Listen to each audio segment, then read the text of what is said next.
পানি বৃদ্ধির কারণে মানিকগঞ্জের ধলেশ্বরী ও কালীগঙ্গা নদী তীরবর্তী এলাকায় দেখা দিয়েছে ভাঙন।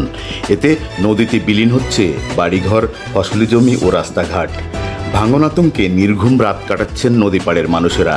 ভাঙন রোধে দ্রুত ব্যবস্থা নেওয়ার দাবি তাদের।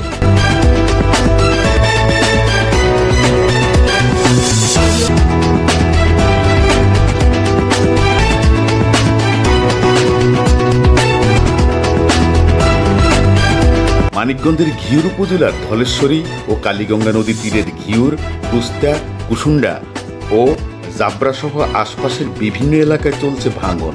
নদীতে বিলীন হয়েছে অনেক ঘরবাড়ি ও রাস্তাঘাট সহ ফসলি জমি। বেশি ক্ষতির মুখে চর কুসুন্ডা গ্রামের মানুষ।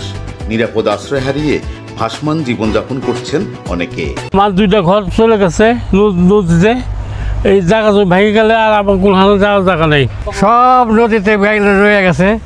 এনে অল্প একটু জায়গা আছে, তা নিয়ে বসবাস করতেছি। সামনে জমি আসলে জমি ভেঙে গেছে, এখন বাসাটুকু যদি ভেঙে যায় তাহলে কই থাকবো আমরা। এলাকাবাসী বলছে বালুভর্তি বালখেটের ঢেউ আঘাত হানছে নদী তীরের প্রতিরক্ষা বাদে। এতে ধীরে ধীরে ভাঙছে নদীর তীর।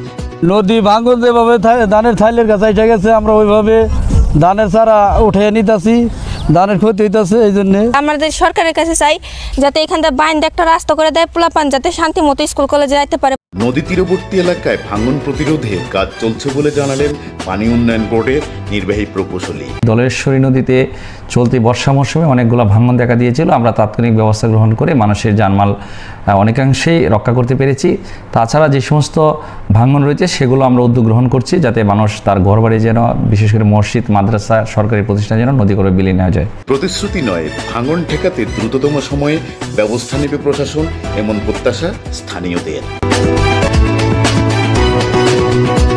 Farid Rahman, CFC news, Manikganj.